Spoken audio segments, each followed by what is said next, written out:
ఓం నారాయణ ఆదినారాయణ. కన్నీటికి కరిగిపోయే స్వామి. హృదయపూర్వకమైన ఆర్తితో ఎవరైనా కన్నీరు కారిస్తే వెన్న వంటి హృదయం గల శ్రీ స్వామివారు వెంటనే వారి బాధలు తీరుస్తున్నారు. సూళ్లూరుపేట సమీపాన గల ఉచ్చూరు నివాసి శ్రీ వై శివరామయ్యకు 2 కిడ్నీలు చెడిపోయి మద్రాసు డాక్టరుకు వీలుగాక వదిలేసిన కాలంలో గొలగమూడిలో స్వామివారిని ఆశ్రయించి మందిరానికి అందరూ ప్రదక్షిణలు చేస్తూ ఉంటే అది చూచి తాను ప్రదక్షిణలు చేయలేని స్థితిలో ఉన్నానని కంటతడి పెట్టాడు. ఆనాటి రాత్రికే శ్రీ స్వామివారు ఆయన స్వప్నంలో కనిపించి ఉప్పు లేకుండా ఒక్క పూట తినయ్యా అని చెప్పారు. అలా చేయగానే అతడు సంపూర్ణ ఆరోగ్యవంతుడయ్యాడు. ఒంగోలు పద్మగారు భరించరాని నడుముల నొప్పితో గొలగమూడి వచ్చి కన్నీటితో ప్రార్థన చేయగానే శ్రీ స్వామివారు ఆ బాధ తొలగించారు. శ్రీ స్వామివారు చెప్పినది తనకు అర్థం కాలేదని డి నాగేశ్వరరావు కన్నీటితో ప్రార్థించగానే తిరిగి స్వప్నదర్శనమిచ్చి తాము చెప్పదలిచినది స్పష్టంగా చెప్పారు. గొలగమూడి నివాసి తన మోకాలు నొప్పి భరించలేక కన్నీటితో విన్నవిస్తే ఏ మొక్కుబడి లేకుండానే ఆమెకు స్వప్నంలో శ్రీ స్వామివారు ఆకుపసరు పూసి ఆ నొప్పి తొలగించారు. గొలగమూడి ఎరుకలపాలెం నలబోయి సిద్ధమ్మ కన్నీటికి కరిగిన శ్రీ స్వామివారు ఆమెకు సంతానం ప్రసాదించారు. హృదయపూర్వకమైన ఆర్తి విశ్వాసము మాత్రమే శ్రీ స్వామివారు మన నుండి కోరే దక్షిణ. బోధయజ్ఞాయ నమః. తన దివ్య బోధన అందించడంలో శ్రీ స్వామివారు వారికి వారే సాటి. పూజ అంటే నాకు సదభిప్రాయం లేని రోజులవి. నిర్గుణ నిరాకారుడైన శ్రీ స్వామివారు మన నైవేద్యాలు స్వీకరిస్తారా, మన తృప్తికి అలా చేస్తున్నాము అని అనుకుని నేను యాంత్రికము లాంఛనప్రాయమైన పూజ సాగిస్తున్న సమయం అది. హరిబాబు అనే మిత్రునికి శ్రాద్ధ కర్మలు, సంవత్సరిక కర్మలు, తద్దినాలు, పూజలను గూర్చి నాలాగే శంక ఉండి శ్రీ భరద్వాజ మాస్టర్ గారిని అనేక మార్లు ఈ విషయాలు అడగాలి అనుకునేవాడు. కానీ వారి దగ్గరికి వెళ్ళినాక మర్చిపోయేవాడు. ఒకరోజు షిరిడీకి వెళ్ళి శ్రీ శివనేశన్ స్వామివారిని దర్శించి నమస్కరించి కూర్చున్నాడట. ఇతనేమీ నోరు విప్పి అడగకుండానే శ్రీ శివనేశన్ స్వామివారు యథాలాపంగా చెప్పసాగారట. ఒక కోటీశ్వరునకు ఒక్కడే కొడుకు. యుక్త వయస్సుకు రాగానే ఆ కుమారుడు మరణించాడు. తనకు నమ్మకం లేకున్నా కుమారుని కొరకు కర్మకృతువులు 40 రోజు చేయవలసిన తంతు, సంవత్సరిక తద్దినం వగైరా చేస్తున్నాడు. ఒకసారి ఈ తండ్రి గారి మెలకువలో పట్టపగలే చనిపోయిన కుమారుడు కనిపించి దూరపు నగరంలోని వారి ఫ్యాక్టరీలో ఎంత డబ్బు ఎవరెవరు తిన్నది, దాన్ని కప్పిపుచ్చుటకు వాళ్ళు ఎలా తప్పుడు లెక్కలు వ్రాసింది చెప్పాడట. అది ఆ తండ్రి పట్టించుకోలేదు. తిరిగి 2-3 మార్లు మరికొన్ని చెప్పాడు. చనిపోయిన వాడొచ్చి చెప్పడం ఏమిటి అని తోసివేశాడు. చివరకు సంవత్సరకం రోజు అన్ని పదార్థాలు నివేదనకు పెట్టి దండం పెట్టే సమయంలో మరలా కుమారుడు గాలిలో కనిపించి ఆ పాయసంలో చక్కెర తక్కువగా వేశారు చూడమన్నాడు. చూస్తే నిజంగానే చక్కెర తక్కువగా ఉంది. నీకిది ఎలా తెలిసింది అని ఆ తండ్రి తన కుమారుణ్ణి అడిగాడు. మేము సూక్ష్మ రూపంలో వచ్చి ఆ పదార్థాలలోని సూక్ష్మాన్ని గ్రహిస్తాము అని చెప్పాడట. ఆ తర్వాత ఆ తండ్రి తన ఫ్యాక్టరీలలో తన కుమారుడు చెప్పినట్లు విచారించి అన్నీ నిజమేనని తెలుసుకున్నాడు అని శ్రీ శివనేశన్ స్వామి రూపంలో శ్రీ స్వామివారే హరిబాబు గారి సందేహం తీర్చడమే గాక యాంత్రికము లాంఛనప్రాయంగా సాగించే నా పూజా విధానాన్ని సరైన మార్గానికి మార్చారన్నమాట.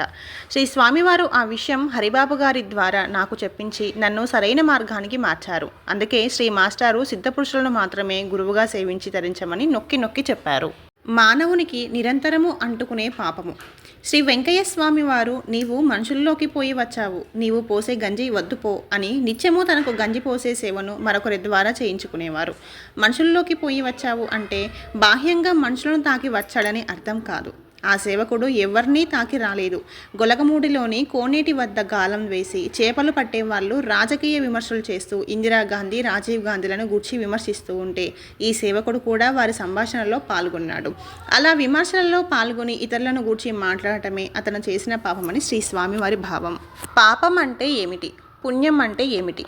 పరపీడనం పాపం, పరోపకారం పుణ్యం అన్నారు మహనీయులు. ఈ భక్తుడు కానీ చేపలు పట్టేవారు కానీ తమ సంభాషణలో ఇందిరాగాంధీ గారిని, రాజీవ్ గాంధీ గారిని విమర్శిస్తూ వారి ఖ్యాతిపై దెబ్బతీస్తున్నారు. అది ఇందిరాగాంధీ గారికి వీరు కలుగజేసే పరపీడనం అన్నమాట. అదే పాపము. ఇది ప్రతి మానవునకు వర్తిస్తుంది. నిత్యము అనుక్షణం చేసే ఈ పాపం నుండి మనం బయటపడనిదే శ్రీ స్వామివారి బోధ మనకు హృదయగతం కాదు. కనుక పరులను విమర్శించే దుర్గుణం పూర్తిగా మానమంటున్నారు. పరమ పవిత్రమైన శ్రీ స్వామివారి సన్నిధికి వచ్చి కూడా ఇతరులను విమర్శించడం అనే పాపం చేయడం ఎంత అపచారమో యోచించండి. పూజ. మనం చేసే పూజలు యాంత్రికము లాంఛనప్రాయముగా ఉంటున్నాయి అంటున్నారు శ్రీ భరద్వాజ మాస్టర్ గారు. అందుచేత అవి వెంటనే ఫలితం చూపడం లేదంటారు. మన పూజలు యాంత్రికము లాంఛనప్రాయము కాకుండా ఎలా చేయాలో చెప్పడమే కాకుండా వారు పూజను చేసి చూపారు. శ్రీ మాస్టర్ గారి దివ్యశ్రుతులు అనే పుస్తకంలో కొత్తూరు ప్రసాద్ అనేవారు శ్రీ మాస్టర్ గారు పూజ చేయడం చూచి దాన్ని వర్ణిస్తారు. ఒక్కొక్క నామాన్ని నెమ్మదిగా అనేక సార్లు చెప్పేవారట. అప్పుడు మానసికంగా వారేమి చేసేవారో అనేక చోట్ల చెప్పారు. అట్లాగే మనము చేస్తే మన పూజ యాంత్రికము లాంఛనప్రాయము కాకుండా సజీవమైన పూజ చేయగలుగుతాము. ప్రతి నామము యొక్క అర్థం తెలుసుకొని దానికి సంబంధించిన లీలలన్నీ నెమ్మదిగా మనసులో మెదలాలి అంటారు. కనుక ఒక నామంతో చాలా కాలం కదిలిపోతుంది. ఉదాహరణకు సర్వసమర్థ శ్రీ స్వామి నాదాయ నమః అన్నప్పుడు సర్వసమర్థుడుగా శ్రీ స్వామివారు చేసిన లీలలు నెమ్మదిగా స్మరించడం. ఒక క్షణంలో ఒక వ్యక్తి ముగ్గురిని చంపాడు. ఆ చంపినవాడు శ్రీ స్వామివారిని శరణు వేడాడు. అతనిని రక్షించేందుకు కోర్టు రికార్డు రూములోని అతని ఫైలును చెదల రూపంలో తినేశారు శ్రీ స్వామివారు. ముగ్గురిని చంపిన వారిని రక్షించవచ్చా అని మీరు అడగవచ్చు. పూర్వజన్మలో వీళ్ళు ముగ్గురు కలిసి ఇతన్ని చంపి ఉండవచ్చు. అది సర్వజ్ఞుడైన శ్రీ స్వామివారికి తెలుసు కనుక అలా చేశారు. ఇలాగే మరికొన్ని లీలలు సంక్షిప్తంగా స్మరించడం. ప్రాణలింగ స్వరూపాయ నమః అన్నాము. ప్రాణము గల వాటికి చలనం ఒక లక్షణంగా చెప్పబడింది కనుక భూమి, గ్రహాలు, నెబ్యులాస్ అనే నక్షత్ర కూటములు నిరంతరం చలిస్తూనే ఉన్నాయి. ఇంతేగాక ప్రతి పదార్థంలోనూ గల ఎలక్ట్రాన్లు నిరంతరం తిరుగుతూనే ఉన్నాయి కనుక విశ్వమంతా ప్రాణమయంగా ఉంది. శృతి మాత్ర ప్రసన్నాయ నమః అన్నాము. తలచిన వెంటనే ఎవరెవరికి కష్టాలు తీర్చారు అనే లీలల్ని మనసులో ఎంతసేపైనా మెదలవచ్చు. స్మృతి రహిత ప్రసన్నాయ నమః అన్నామనుకోండి. రోసిరెడ్డి కుమారుడు మామిడికాయల బండితో సహా కొండ మీద నుండి వాగులో పడ్డప్పుడు ఆయన శ్రీ స్వామివారిని పిలవకపోయినా రక్షించారు. కస్తూరి అంకయ్య మనవడు బావిలో పడ్డప్పుడు ఎవరూ శ్రీ స్వామివారిని ప్రార్థించకుండానే ఆ బిడ్డను కాపాడాడు. తూపిలి పిచ్చమ్మ కుమార్తె అగ్నిగుండంలో పడ్డప్పుడు అలానే రక్షించారు. ఇలాంటి లీలలు ఎన్నైనా మనం చేయవచ్చు. ఇదే విధంగా ప్రతి నామానికి సంబంధించిన లీలలు నెమ్మదిగా మనసులో మెదులుతూ ఉంటే అది సజీవమైన పూజ అవుతుంది. ఇది ఆచార్య భరద్వాజ మాస్టర్ గారు చేసి ఆచరించి చూపిన పూజ. అలానే మనందరినీ చేసి తరించమన్నారు. మనం పని తొందరలో అరగంటలోనే పూజ ముగించాలంటే ముగించవచ్చు. కానీ అన్ని నామాలు చదవలేదనే అసంతృప్తి ఉండనక్కర్లేదు. లేదంటే చివరి 5 నిమిషాల్లో నామాలన్నీ చదివేయవచ్చు. చేసిన కొద్దిసేపైనా యాంత్రికము లాంఛనప్రాయము కానీ సజీవమైన పూజ చేసి వారి మహిమను తలుచుకొని పులకరించమంటారు. కాకా బలి. శ్రీ స్వామివారు మనకు తమ ఆచరణ ద్వారా బోధించిన బోధనలో ముఖ్యమైనది కాకబలి. మనం తినే ఆహారం అంతా భగవంతునిచే ప్రసాదించబడిందే. ఒక బియ్యపు గింజ రావాలంటే ఎన్ని జీవులు శ్రమపడాలో ఆలోచించండి. పొలం దున్నాలంటే నాగలికి ఇనుము కావాలి. ఇనుము గనిలో నుంచి తీసి పొలం దున్నే ట్రాక్టర్ రూపంలో ధరించాలంటే ఎంతమంది శ్రమ చేయాలో యోచించండి. ట్రాక్టర్ను నడిపించే ఆయిల్ కావాలంటే ఎందరు శ్రమ చేయాలో కదా. అలాగే బావి, బకెట్టు, తాడు, మన వంట పాత్రలు, వంట చేసే పొయ్యి, గ్యాసు, మనం నివసించే ఇల్లు వీటన్నింటినీ తయారు చేయాలంటే ఎన్ని జీవుల కృషి అవసరమో చూడండి.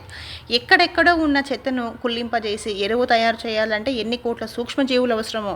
అలాగే మనం తిన్న ఆహారంలోని పిప్పిని క్రుళ్ళ చేసి మల రూపంగా మార్చాలంటే మన పెద్ద పేగులోని అసంఖ్యాకములు అయిన సూక్ష్మజీవుల పాత్ర చాలా ముఖ్యమైనది. ఇలాగే పాలు, నెయ్యి, పప్పు, కూరలు, మన బట్టలు ఇవన్నీ మనకు కావాలంటే ఎన్ని జీవులు కృషి చేయాలో ఆలోచించాలి. ఇవి మాత్రమే కాక పంచభూతాలు నిరంతరం సహకరించాలి. పంచభూతాలంటే భూమి, సూర్యుడు, నీరు, గాలి, ఆకాశము.